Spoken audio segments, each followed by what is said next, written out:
Bố ơi, Dạ. dì ơi, Dạ. đi ăn kẹo. Thì đi bên mình đi ăn kẹo nhé. Thì ăn kẹo đi. Con Dạ. bảo chú đi ăn kẹo nhé. Vâng ạ. Con bảo vâng ạ. Đi ăn kẹo nhé. Mãi. Con bye mẹ. Nên mẹ. Đúng rồi, Linh sắp nói rõ rồi đấy. Anh đi cẩn thận nhé. Ta ta ta ta ta ta. Nào con cho Bye bye ba mẹ nhá, bye bye nào. Anh đưa Duy đi học ạ, muộn rồi. Bố mẹ ơi, bố mẹ ơi, bố mẹ ơi, bố mẹ ơi. Bye bye. Bye bye. Bye bye. Đúng rồi. Quá. cẩn thận nhá. Vâng ạ. Tụng nha. Vâng ạ. Đi cô này này. Đây, ngồi đây nhé. Anh với nhá. Này. Ngồi vậy nhá. Ừ. Nào bây giờ con đi ăn kẹo nhá. Đi nhá. Này, này. Đây đây, mẹ đi sau nhá. Để mẹ đi sau nhá. Là gì muốn mẹ đi cùng. Anh đi đây.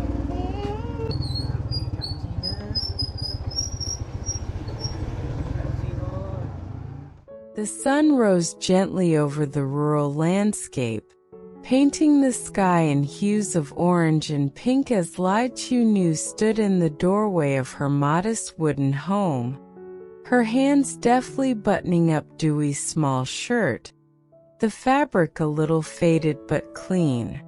Good morning, everyone. Wishing you all a joyful and peaceful day. May the best things come your way. She called out to the quiet morning, her voice warm with sincerity, a ritual she'd kept since her own childhood. Dewey, her 4-year-old son, squirmed in her arms, his round eyes bright with excitement. "Ma, I want candy," he chirped, tugging at her sleeve. She smiled, brushing a lock of hair from his forehead. "You'll get some after school, okay? Be good for Truong on the way." Truong, already waiting by his motorbike, adjusted his cap and grinned. "Ready, Dewey? Let's get you to school. Say bye to Ma." Dewey giggled, planting a sloppy kiss on Tunu's cheek. "Bye-bye, Ma. I'll be careful." Tunu kissed him back, her heart swelling. "Good boy. Truong, please watch out for him on the road. Be safe." Truong nodded, his voice steady. "Don't worry, Nu. I'll take care of him." As the motorbike rumbled off, Tunu waved until they disappeared around the bend, her thoughts lingering on Dewey's cheerful smile. She turned back inside, grabbing a woven basket, and headed to her watermelon field, the morning air cool against her skin. The field stretched out before her, rows of vibrant green vines dotted with plump watermelons, their glossy skins striped in shades of green and yellow, ripe and ready for harvest. She knelt beside the nearest one, running her hand over its smooth surface, a sense of pride swelling in her chest. "These are perfect, so full and ready to eat," she murmured to herself, carefully twisting the fruit from its vine and placing it in her basket. The basket grew heavier with each melon, a light but satisfying burden, a testament to her hard work. Back at the house, she set the basket down with a soft thud, wiping the sweat from her brow, and pulled out her phone to make a call. "Tien, Truong, are you both free today?" she asked, her tone warm but purposeful. Tien's voice crackled through the line, cheerful as always. "Hey, Nu. I'm free this morning. Truong's probably back from dropping Dewey off. What's up?" Tunu smiled, glancing at the basket of watermelons. "I've got a good harvest today, and I'd love for you to come by. Are you at home now?" Truong chimed in, his voice joining the call. Just got back new. We're both here. Should we bring anything? The files from yesterday's work, maybe? Tieu shook her head, though they couldn't see. No need for the files, just come over when you can. I'd love to catch up, and maybe we can plan the next steps for the house. Tien laughed softly. We'll be there soon, new. See you in a bit. As she hung up, Tieu looked out at the field, the sun climbing higher, her heart light with the promise of a productive day and the support of those she held dear.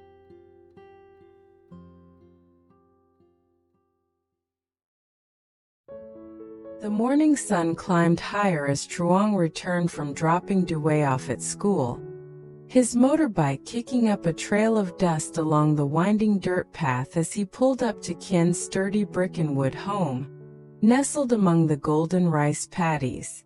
Tien, a broad-shouldered man in his early 30s, stepped out to greet him, his police uniform slightly creased from a long night shift, a roll of blueprints tucked under his arm. Truong, perfect timing. I've been itching to show you these, Tien said, his voice brimming with excitement as he led the way to the shaded porch. They spread the papers across a rickety wooden table, the detailed sketches revealing a house design, ground floor plans with a cozy bedroom, a compact bathroom, and an open kitchen layout, followed by a loft with a slanted roof perfect for storage. Truong leaned in, his fingers tracing the lines, a mix of curiosity and skepticism in his eyes. This looks pretty complex, Tien. You sure you can figure it out? Tien grinned, leaning back with a confident nod. It's a challenge, sure, but I'll crack it with some focus. I've always wanted to dive into construction. Being a cop doesn't mean I can't explore other passions. Their conversation deepened as Tien's tone turned serious, his gaze fixed on the horizon where Tieu's damaged home lay. We need to talk about Tieu's situation. The floods hit hard, her fields are a muddy mess, crops washed away, and her house is barely standing. The pillars are leaning, the walls crumbling. She's staying with me now, but she's desperate to get back to her life. Truong's jaw tightened, his mind picturing the devastation. She deserves better than that flimsy place. Let's build her a wooden house, something solid that can handle the next storm. Tien unrolled another blueprint, this one simpler yet striking, featuring a triangular door that caught the light. This is my idea. A two-room setup, bedroom and kitchen with a sturdy roof. I'd love to design it myself someday, but right now we need to prioritize getting it done. They hunched over the plans, discussing electrical wiring and plumbing routes, Tien scribbling notes about keeping a detailed file for future reference, his ambition to master new skills shining through. Eager to see the process firsthand, they decided to visit a nearby construction site, a two-story structure rising in a Japanese-inspired design, its wooden beams and tiled roof a testament to meticulous planning. The site was quiet as they arrived, workers likely on a lunch break, leaving behind a skeleton of walls and scaffolding. Tien walked ahead, his boots crunching on the gravel, inspecting the thick walls designed for insulation. Look at this, built 100% to the blueprints. The main windows are bigger, letting in more light, while the smaller ones are just for ventilation, he explained, pointing to the differences. Truong followed, nodding in admiration. It's wild how simple it looks in person compared to those drawings. What's that over there? He gestured to a section where the wall height seemed intentionally short. Tien smirked. They left it low to finish later saves time. And see that concrete pour? They used a machine for it. Efficient work. Truong clapped him on the back, a grin breaking through. You're picking this up fast, Tien. You'll be designing your dream house before you know it. Their inspection continued as they stepped inside. Noting the room divisions, the kitchen marked with a concrete slab, and the septic tank's location near the back. This setup's smart. Keeps everything functional, Truong remarked, his mind already adapting the ideas for Tieu's home. Tien agreed, his voice thoughtful. We'll need to adapt it for her land though, her ground's uneven, and we'll have to clear debris first. They planned their next move, Tien suggesting. I'll drop you off then find a carpenter. We need to check her land properly. Make sure it's ready for rebuilding. Truong nodded, his tone firm. Just don't push yourself too hard, Tien. This is a big task. They rode to a nearby village, stopping at the workshop of Tien's uncle, Bac Tang, a weathered carpenter with hands calloused from years of crafting wood. The air smelled of sawdust and resin as Tien presented a small model of the house, its triangular door a unique touch. Can you build this, uncle? Tieu's old place was wrecked by the flood. Fields gone, house half collapsed. We want something strong right where it stood. Bac Tang turned the model over, his eyes narrowing in assessment. I can do it, but I need to see the land first, gauge the terrain and plan the foundation. Tien nodded, his voice steady. Her place is a mess, fences washed away, rice fields ruined. We're rebuilding on the same spot. A two-room house about 4.5 by 5 meters. They drove to Tieu's property, the damage stark under the midday sun. Broken fences tangled in mud, rice fields reduced to swampy patches, and the skeletal remains of her home leaning precariously. Tien surveyed the wreckage, his determination hardening. We'll build here, a bedroom and kitchen, nothing fancy but sturdy. Bac Tang kicked at the uneven ground, his voice gruff.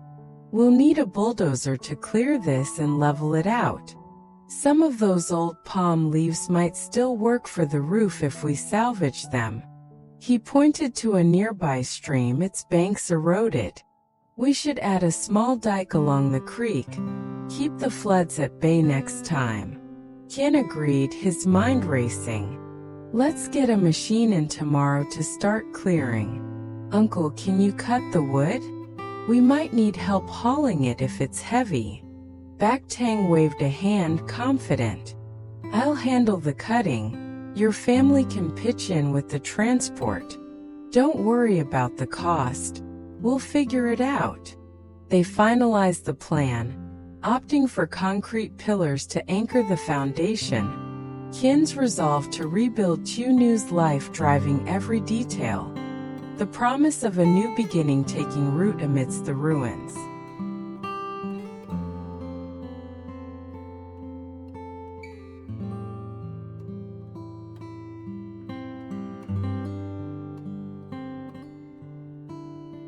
The afternoon sun blazed overhead as Tieu trudged along the dusty path, her shoulders straining under the weight of 2 baskets of watermelons slung across a bamboo pole. The vibrant green fruits jostled with each step, their glossy skins catching the light, but the load was taking its toll. Sweat trickled down her face, her simple blouse damp as she paused by the roadside, dropping the baskets with a heavy sigh. This is too much, she murmured, sinking onto a nearby rock, her hands massaging her aching shoulders, the sound of crickets filling the air. Just then, the rumble of a motorbike broke the stillness. Truong, his cap pulled low, spotted her and slowed to a stop, concern etching his features. "New, why are you carrying all this alone? You'll hurt yourself," he exclaimed, dismounting quickly. "Come on, let's get these to the market. I'll take you in the melons." Tieu managed a tired smile, relief flooding her. "Thank you, An. I was about to give up. Let's sell them together." They loaded the baskets onto the motorbike, Tieu climbing on behind him, her arms wrapping lightly around his waist as they sped toward the village market, the breeze cooling her flushed skin. At the bustling market, Truong set up a makeshift stall, borrowing a scale and a piece of cardboard to display the watermelons, their ripe fragrance drawing curious glances from passers-by. "Fresh watermelons here. Sweet and juicy, perfect for the heat," he called out, his voice cutting through the evening hum. A middle-aged woman approached, her woven bag swinging, and pointed to a melon. "How much for this?" Truong weighed it, the scale settling at 2.6 kilograms. 26,000 dong chi. "It's ripe and ready." She handed over the cash with a nod, and another customer, a young man, bought 2 kilograms for 20,000 dong, the sales picking up as workers returned from the fields. Tieu joined him, Truong pulling over a borrowed chair for her to rest. "How was your day, An? Did Tien's visit go well?" she asked, fanning herself, her voice soft with interest. Truong sliced a small piece of watermelon, offering it to her, the sweet juice a welcome relief. "It went great. Tien and I checked out a construction site, a 2-story Japanese-style house, all built to plan. He's learning fast, picking up on wall thickness and window sizes. I think he'll design his own place soon." Tieu's eyes sparkled with gratitude. "And the carpenter? Any luck?" Truong nodded, handing a melon to another buyer. "Found one this morning, my uncle. He measured your land today, new. We'll start cutting wood in 2 or 3 days. It'll be a solid wooden house, strong enough for you, Due, and more." As they worked, the crowd thickened, drawn by the melon's allure. "Try one. These are natural, no chemicals," Truong urged, cutting a sample for a hesitant woman, who smiled after tasting it. Between transactions, Truong's tone grew reflective. "New, I'm thinking of taking a loan next year to build my own house. I'm old enough now and I want another job, something to bring in extra income so you and Due don't have to worry so much." Tieu shook her head, her voice gentle. "Don't stress over that, An. Your health is what matters to me. Just stay strong." Truong's smile softened, their bond a quiet anchor amidst the market's chaos. Sales continued briskly, the pile of melons dwindling as the sun dipped lower. Truong chatted with customers, emphasizing the fruit's natural sweetness, while Tieu helped bag purchases, her energy returning with each sale. A group of farmers stopped by, praising the quality, and Truong cut another sample, the juicy red flesh a hit in the summer heat. "These are the best I've had all season," one man said, buying 3. Tieu leaned closer to Truong, her voice low. "You're amazing at this, An. I don't know how I'd manage without you." Truong chuckled, his eyes warm. "You'd figure it out, new, but I'm glad to help. That carpenter uncle of mine is excited too. He's already sketching out the roof design." thinking of adding a small porch. By dusk, only one melon remained, its green stripes gleaming under the fading light. Let's save this for Tieu. He'll be thrilled, Truong decided, packing up the stall, returning the borrowed scale and chair with a grateful wave to the neighboring vendor. As they prepared to leave, Truong's phone buzzed, the screen flashing with a message from Tieu. He opened it, his expression darkening as he read. Truong, tell James, Deep's back at his villa. I saw her with him this afternoon. Be careful, something's off. Truong's grip tightened, a chill running down his spine. Knew we need to pick up Tieu and get home. But I have to warn James. This is from Tieu about Deep. Tieu's eyes widened, her voice tense. What does it mean, An? Is she in trouble? Truong shook his head, uncertainty gnawing at him. I don't know, but we can't ignore it. Let's move quickly. They mounted the motorbike, the market's lively hum fading as they sped off, the weight of Tieu's message casting a shadow over their day, a mystery unfolding that could change everything.